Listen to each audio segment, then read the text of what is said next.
What's happening, guys? Paul Roy here, pauljroy.com. I am back from China, and as promised, here is a video of my crazy trip. So it was actually a lot more entertaining than I thought it would be because I went Philippines, China, got deported from China, over to Hong Kong unexpectedly, back into China, back over to the Philippines, and back home. So here's the story. Enjoy. So I thought I was going to China 2 weeks from now. But then my boss handed me an itinerary as I was leaving work, and he said, go get your toothbrush and your passport, you're going to China in like 12 hours. So I wasn't nearly as prepared for this trip as I normally do for an international trip. First stop was Manila, which was about 11 and a half hours away by airplane. And the really cool thing about this is that you cross the international date line, so you arrive the day prior. So I'm like a time traveler, which was pretty cool. Manila is a very crowded city. It is the most population-dense city on Earth. Wikipedia says there's about 1.5 million people living there. I think that's a joke. There are so many people living here, they're like on top of each other. It's nuts.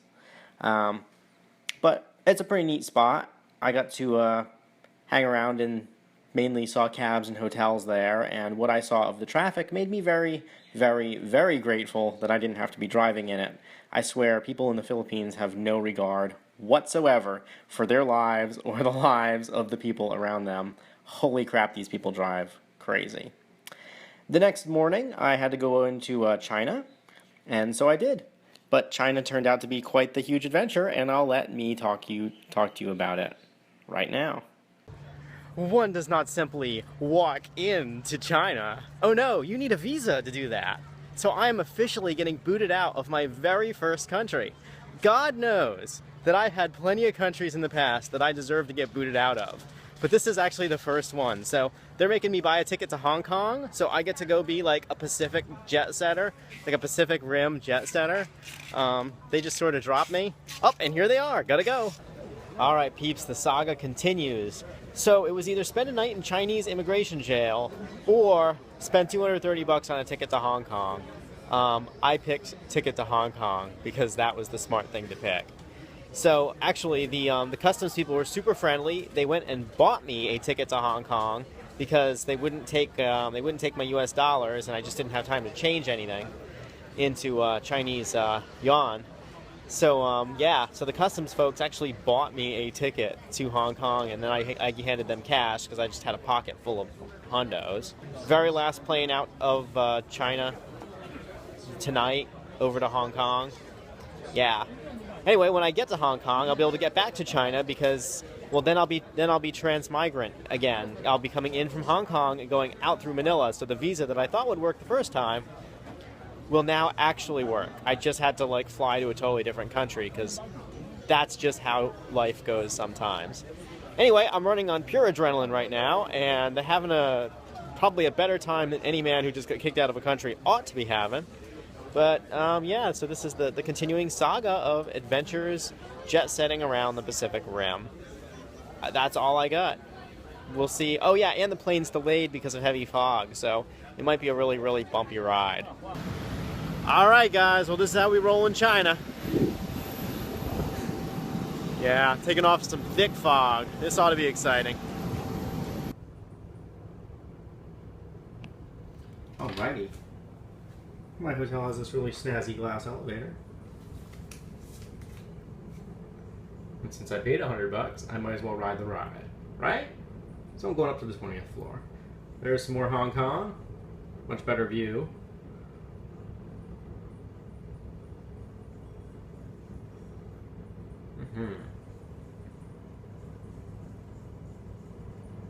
Really foggy. That's not actually light. That's fog. You can't hardly see through the city.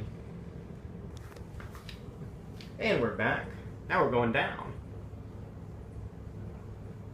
See, the cars are all on the wrong side of the road, thanks to Great British influence.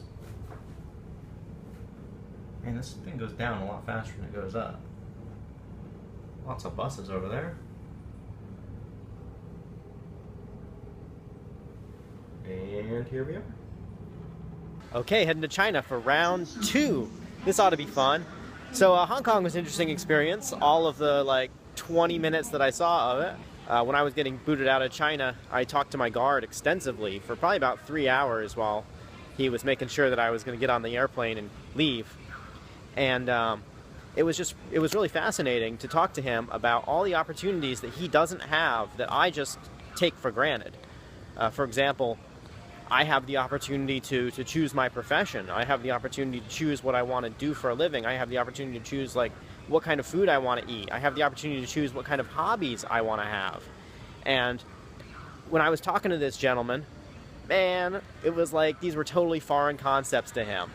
He wasn't even aware that you could live that way, that you could be that way, that you could live a fulfilled life. So it really made me really grateful for what I have, for where I live, for the opportunities that have been given to me that just haven't been given to everybody else in the world. And coming to Hong Kong is just a whole different world from Shanghai. Okay, so China, round 2. And now I'm actually doing the thing that I came here to do, which was to inspect a factory for a subcontractor that we're working with. So yeah, this is the reason that I actually went to China, was to play with countertops and make sure that these guys are doing their thing correctly. Lots of interesting architecture in Shanghai, which I thought was really neat. Very modern city. My driver tells me that the majority of Shanghai has been built in the last 15 years or so, which explains why it has such a modern and even futuristic look to it. It's pretty cool. There's a couple things that I really don't understand there, like why on earth they have windows on the superhighway. Like, what, are they trying to catch a breeze or something? I don't get it. But all in all, really interesting trip to Shanghai, and on the way out, I figured I would do at least one touristy thing, so instead of having my driver drop me off at the airport, I had him drop me off at the Magav station. So here's that fun adventure.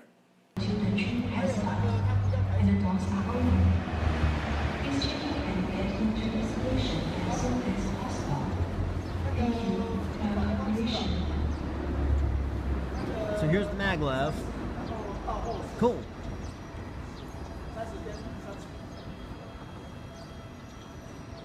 Let's go take a look at what the Magav track looks like. It's super not impressive. But I'm looking forward to going on a Magav. I know how they work. I've just never been on one. It's a Magav track. This is the Shanghai Magav. I'm going to take it over to the airport. Supposedly it goes really fast.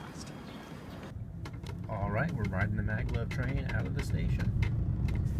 It's as smooth as expected. See how fast this sucker goes.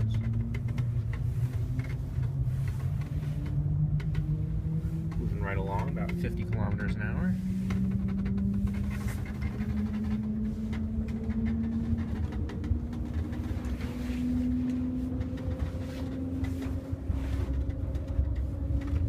Oh.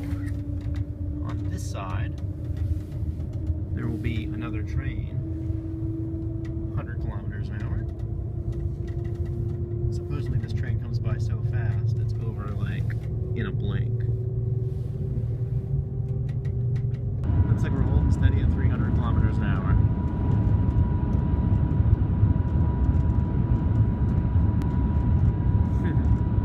Freaking cool. So this is about a 7-minute ride. About 3.5 minutes and we should pass the other train. I've heard that it's a pretty special experience, so I'm really excited about it. What a neat way to end my trip to Shanghai. This would have been a 30 to 40 minute drive, my driver tells me.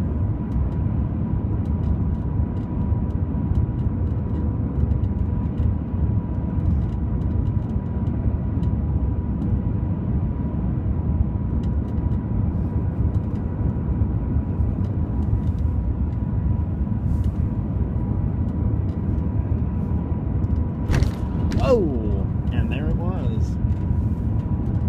Holy crap.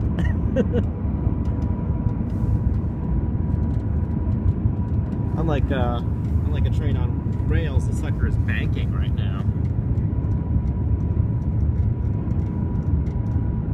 It didn't even have to slow down for that turn, it just banked right into it. Neat.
stop is the Philippines.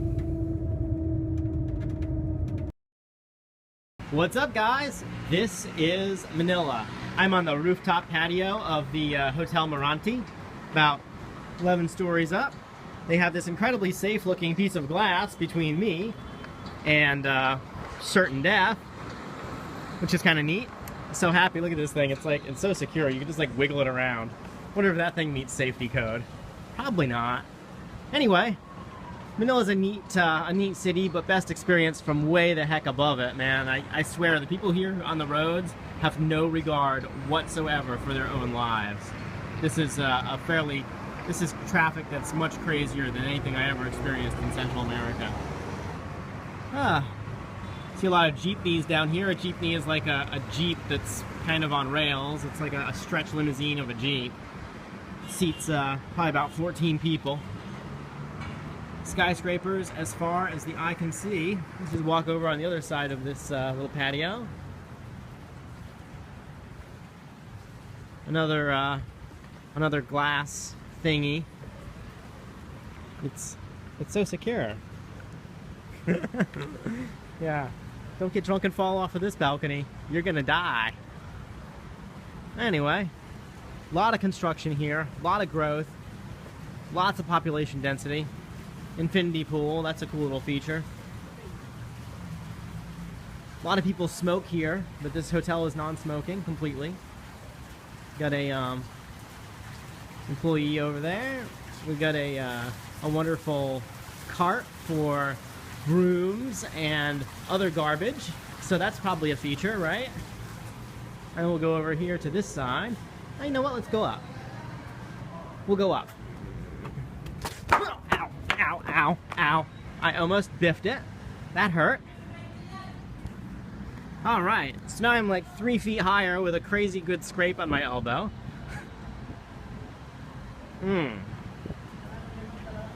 Yeah.